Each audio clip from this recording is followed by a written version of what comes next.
Today, I'll explain why I've been absent for more than 2 weeks, and I'll talk about level crossings and the updated version of the Trigger Rail Crossing version 3 software for Trainz TRS2019, which allows you to set up a fully functional level crossing in around 3 minutes, and it's absolutely free. So let's get into it.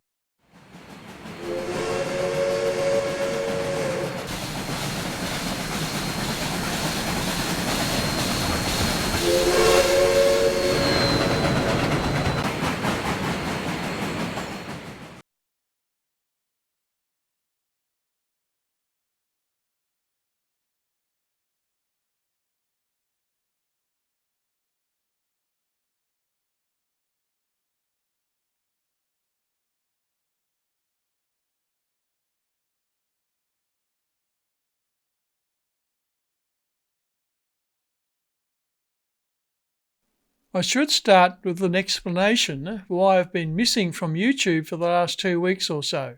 I had the unfortunate and rather sad unexpected experience of having a liquid cooling system for my CPU fail and not tell me about it, which resulted in the CPU being overheated, the motherboard being irreparably damaged, and the need to replace the motherboard, CPU and liquid cooler, with the liquid cooler needing to be more sophisticated and much larger at 280mm, that's 11 inches for you Imperial followers, than the previous version, which meant I also needed a new case, because it would not fit in the old case. So, with the time it took to research and select the right products, being an Intel i7-9700K CPU and an Asus ROG Maximus 11 Hero Wi-Fi version motherboard, with an NZXT Kraken X62 double fan liquid cooler, and of course a Graphite 760T full tower case, I then had to order them and pay for them and wait for promised overnight delivery, which actually took 3 days.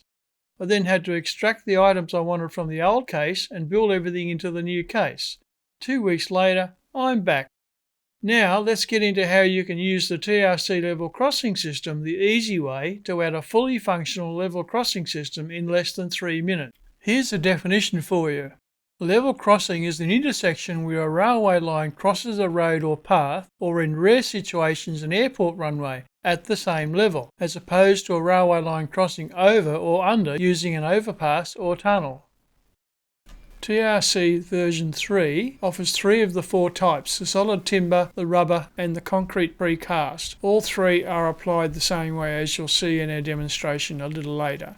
TRC version 3 is also quite flexible regarding the actual number of crossings, providing preset crossings for exactly 90 degrees, minus 30 degrees, plus 30 degrees, crossing 1 track or 2 tracks in the combo pack, which is explained on the TRC website, as well as individual gates and masts that allow any number of tracks you care to put on your route. I have put a link to the TRC website in the description below this video, well worth a visit to get a full understanding of what TRC version 3 is capable of in Trainz TRS2019. First, a bit of road crossing theory based on the way TRC works in the TRS2019 version. But, please note, the images shown in this tutorial often assume that they are one-way track. By default, Trainz closes a level crossing if there is a train approaching within 200 metres of the crossing. Then the crossing will reopen when the train has gone away more than 200 metres.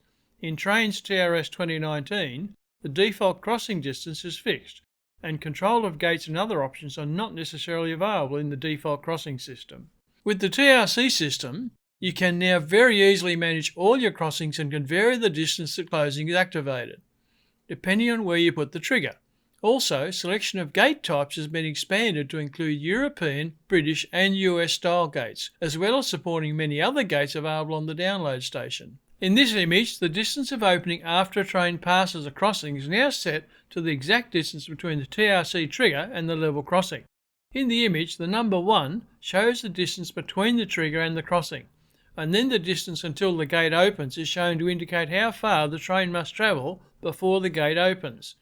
I will show this in the cinematics when demonstrating the setup procedure of the first example. With the TRC system, you get access to a wide range of scenery objects that allow you to build any one of many customised crossings. And of course, all the models improved for TRS 2019 benefit from 3 levels of detail, referred to as LOD, and have alpha and bump texturing for most realistic appearance. With version 3, the system uses only one type of trigger, and the ID of that trigger is shown on the image here. This trigger, the red arrow, must be put on the track near the crossing with the arrow pointing towards it. The TRC trigger watches the track both in front and behind according to the radius of detection you choose, as shown in this image. As soon as it detects a train, it commands the closure of the crossing. Once the train passes over the crossing, the same trigger causes it to open again. Note, this image shows a one-way track.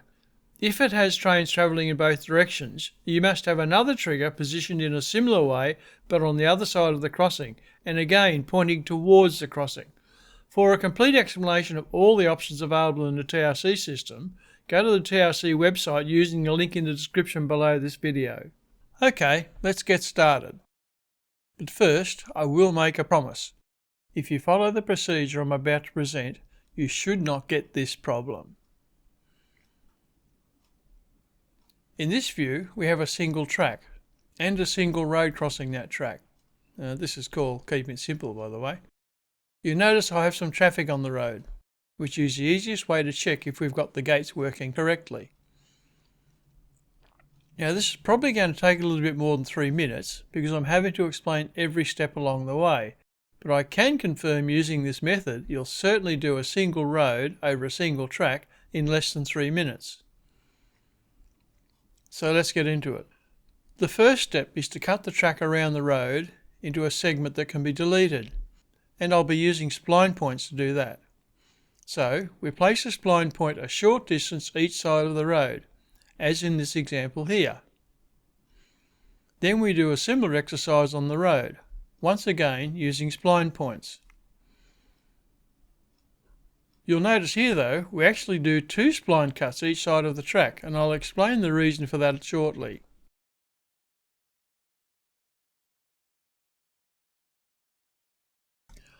You'll notice I just brought up a pick list with all of the components that I need included. So let's use the pick list to select our TRC3 trigger and place it just outside the spline point. When you add the second one on the right hand side, you'll notice it's not pointing towards the road crossing, and it needs to. So use the rotate tool in the right hand window to face it the other way. This is important because if you don't, it won't work. Now comes the next important step. Using the question mark in the bottom right of the right hand window to open the settings window, we'll update the settings for that trigger. At this point I need to explain a couple of issues you need to be aware of. At the top of the setting window is a name. We need to change that. First we insert a number, which must be unique to this route, followed by an ampersand, and then a number for the first object relating to this crossing. And we'll need to do the same for all of the other objects that ultimately make up this crossing, which includes not only the 2 triggers, but in this case a combo gate product, which I'll add a little later. Now that first number is critical because not only it has to be a unique number for this route, but every object that makes up this crossing gate needs to start with that same number, as you'll see as I proceed. Then we add a front and rear radius number, and I can go from a range of 50 up to 1600. In my route the setting is metric. In a route set as imperial, of course, the numbers will be different. This number will vary based on the probable speed of the trains that go through this crossing. If you only have slow peddler freights, that is, local freights, then 100 is adequate. If you have, for instance, a high-speed passenger train, you would need to increase the distance, or the train may get through the crossing before the gates are closed. I recommend you say yes to the stay open question. This allows you to specify in a single direction track which direction the train is coming from. On a track with trains coming in both directions, you need to select both. Note, for a single direction track, because of the update of the TRC system for TRS2019, you only need a trigger on the side of the road that the train is coming from. This is totally different to how it works in previous versions of trains. Now we'll do exactly the same with the other trigger, except for the name. We'll still use the number 23 as the group number, but we use a unique and hopefully sequential number to add the suffix. Everything else will be the same as the first trigger. Now, going back to our pick list, I will choose a combination of TRC US M1T, which indicates it's a one-track version. This combo includes the two gates and the stopper all in one component. This will be named 23 When you place it, you'll need to move it slightly so that the tracks of the combo are evenly spaced just outside the actual rails of the track. This is a smart design point as it makes it much easier to position it precisely, while leaving the real track rails visible. The next step is to remove the track between the two previously inserted spline points. Then we use the track move icon to join the tracks onto the track item of the combo gate object, as shown here. You'll notice the two triggers have moved somewhat closer to the road crossing. If you prefer, you can move them back out to their original location. It's your choice, but I do recommend it.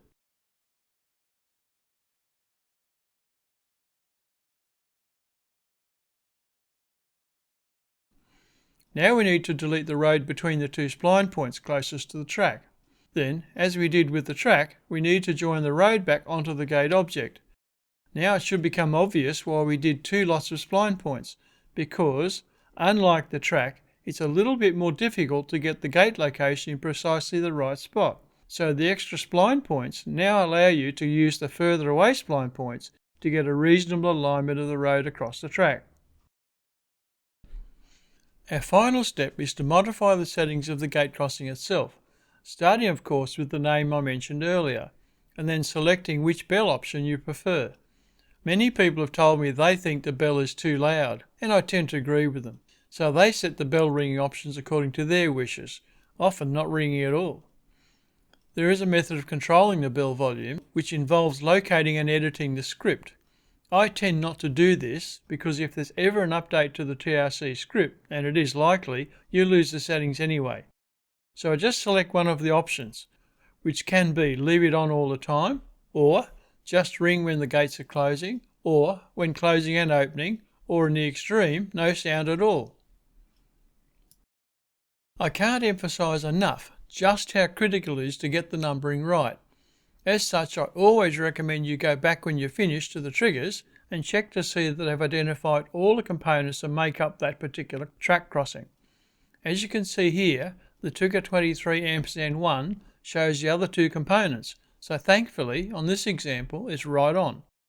I should mention an excellent idea by fellow YouTuber and one of the better known personalities, Approach Medium, who did a similar tutorial based on TANE SP3, where he suggested using an Excel spreadsheet, or a Word-style document if you prefer, to keep track of the numbers used on a particular route for gate crossing components.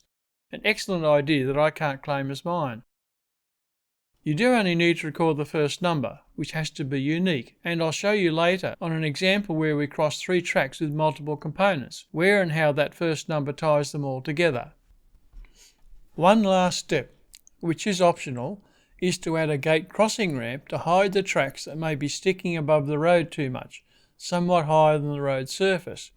As mentioned earlier in this video, there are 3 options. You can choose the one that you want to use. However, as it's not an operational component of this track crossing, it doesn't need any special naming. Positioning has a little trick to it. I purposely tried to position it right in the middle, exactly where it needs to be, just to show you what happens. Like here. The solution is to position it slightly to one side, and then use the Move tool to get it into the right spot. Well, we need to test it now, so I'll add a suitable train, or even just a locomotive will do. Now let's exit Surveyor, going into Driver, and do a quick test run to confirm everything is working okay.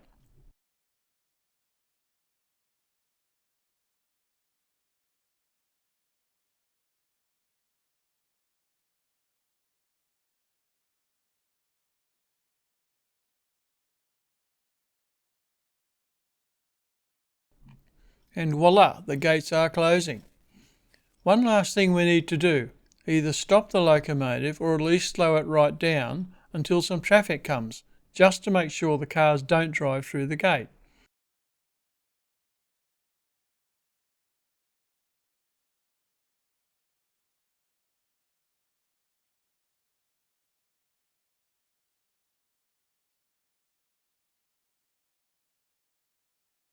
And there you have a working gate crossing in under 3 minutes. For most of the other exams, I'll be showing you one of each for the following: crossing 2 tracks, then 3 tracks, as well as a track on a grade, and finally tracks on a curve. I won't run right through the whole procedure again, but I will describe the different bits needed to make the gates work correctly. So let's move on. Before we move into looking at 2 and 3 track road crossing examples, we need to consider the distance between 2 parallel tracks, which varies significantly between countries and even within geographic locations of a single country. Here is some text from a Wikipedia entry all about track spacing, which can vary considerably depending upon the time period the track was laid. For example, in the United States in the early 20th century, track spacing would vary between 6 feet and 12 feet. By World War II, the spacing is probably closer to a standard of over 12 feet and as much as 16 feet, particularly on curves. As train speeds have increased, the buffeting caused by 2 trains passing on adjacent tracks became a real issue. There was a move to spacing reaching nearly 20 feet apart on curves. So I'll briefly cover this in the following video. I was going to start with the 2-track example provided by TRC, which is set to 6 feet.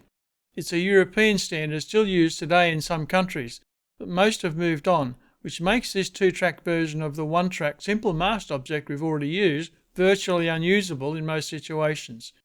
So I will start with a 3-track example which has the same principle as a 2-track one.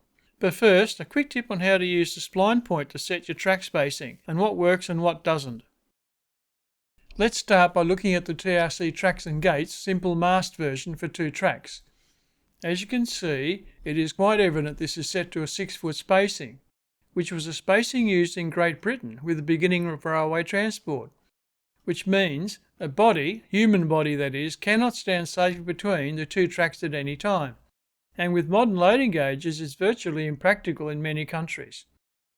Moving down to a set of 4 tracks that I've set up with different spacing, the leftmost example is around 14 feet, which you would mostly find in yards and industrial sidings. And of course I am referring to USA standards here because that's what I mainly work with. The next track to the right is around 16 feet, which up until the recent 1940s would have been considered the standard on curves, even sharp curves. Further to the right is between 19 and 20 feet, which is quite common now on high-speed main lines. Given how much loading gauges have changed over the decades, this is quite normal. Now, relating out to the train tracks indicators, which is normally the splines, the 14-foot example shows the spines touching the ballast of the adjacent track, which makes it fairly easy to position the track consistently the same distance apart all the way along. And this is what I would normally use in a yard on my route. The 16-foot example shows the spline of adjacent tracks overlapping both of the 2 splines. I've used this on my route a lot, and despite the fact it's probably not as easy to make the spacing accurately consistent as in the previous example, it gives a pretty good result due to the increased space between both tracks. And the 19 to 20 foot example, I use this on sharp curves, and as I don't usually have trains travelling at 100 miles an hour, I find that more than adequate. So, going back to the TRC3 simple mast example of 2 tracks, well, I simply don't use it. I should mention some bridge models and tunnel portals that are 2 tracks use these close distances apart. So there are times you'll have to use the close spacing to be able to use these objects into your route.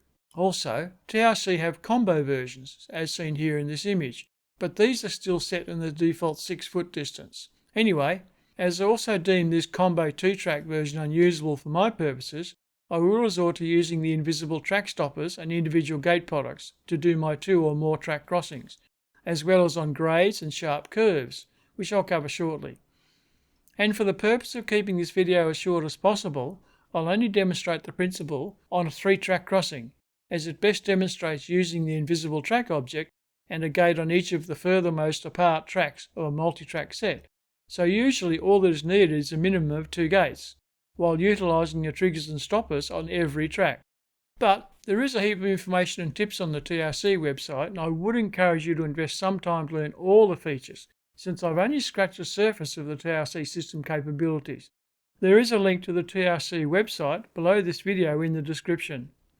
Having said all that, let's have a look at the 3-track implementation. I decided to do something a little different, to show you how to manage a multiple track and road crossing. I'm actually doing this part of the demonstration in one of my fully detailed modules. It has multiple tracks, two of which either split or merge immediately before or after the road crossing. While this may sound complex, it's fairly straightforward, which you'll see as I progress. Let's start with the triggers. But having covered this for you earlier, I'll not go into detail on this step. So I'll just quickly install the triggers and come back and explain what I've done.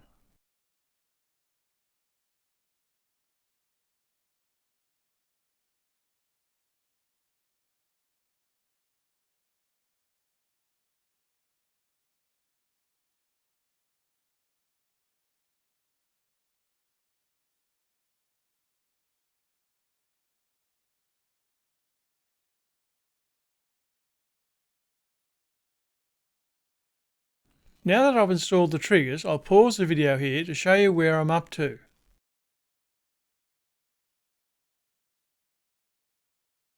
In the top right of this image, you can see there is a track that is split into two tracks, and because the track switch is so close to the road, I've decided to use two triggers, one on each track, a little further away from the road.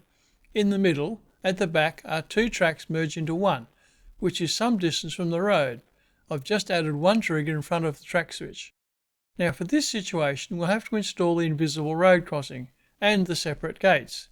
Notice most of these invisible crossings are 90 degrees, but for two, I've used a 30-degree crossing because the track or the road is not at 90 degrees to the road, or maybe the road to the track. And because I'm using an invisible crossing object, unlike the combo, it does not include the gates, so I have to select specific gates and install them separately. And once again, unlike the combo, I'll need to give each of the gates a unique number.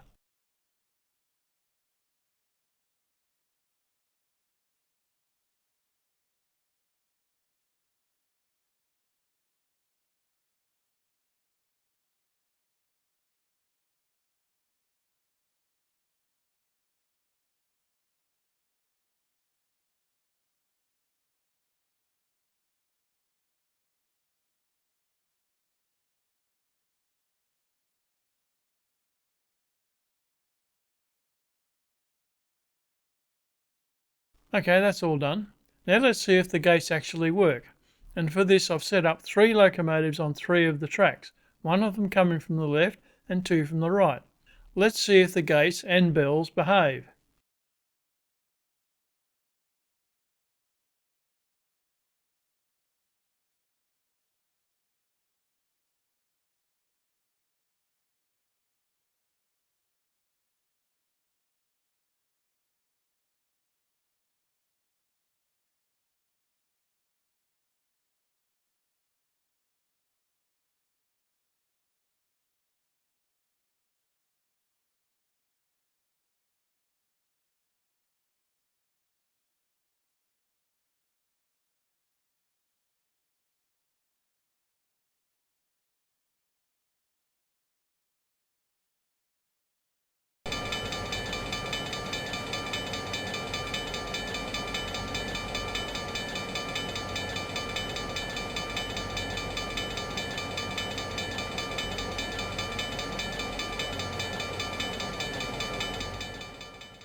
Yes, it's working as expected. Looking good.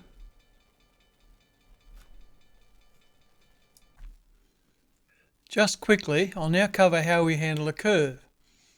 In the case of a gradual curve, as shown here, we can use the combo version, even though it includes a segment of straight track. Okay, that's done. As you can see here, the straight section really has little influence on the smooth nature of the curve. However, if you have a particularly sharp curve, you will have to go back to the invisible crossing procedure I used in the previous multi-track example, with exactly the same process as the multi-track one. And finally, I will cover how to install a road crossing on a grade, which is not difficult. Here, you'll use the invisible crossing again, and as always with separate gates.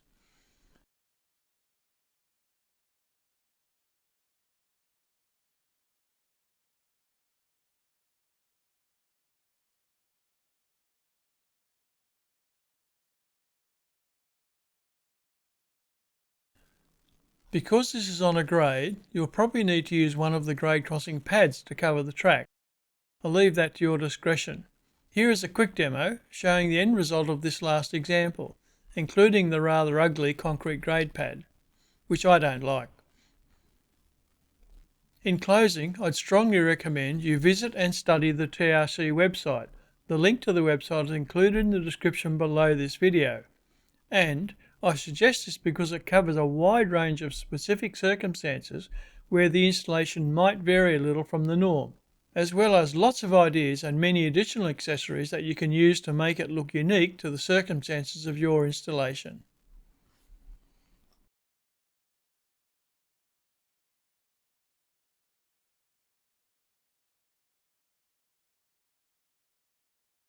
Finally, I hope you found this of interest and it helped get your road crossings done in minutes without the frustrations of other methods available in TRS2019. If so, please give me a thumbs up or use the comments below this video to tell me what you think. It will be appreciated. One last point, I'd like to recommend a new route being developed by Horace Fithers.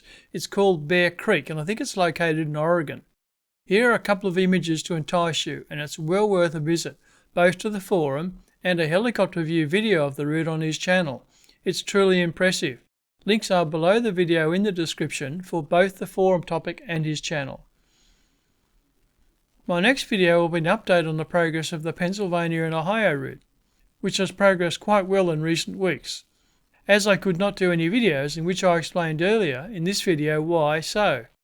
If you've not yet subscribed, doing so will ensure you get notification when it's uploaded. Just hit that subscribe button below my video and don't forget to hit the bell just to the right, which will send you notice when my next video comes up. Well, that's it for me this time, so until I return with the P&O update, hooroo!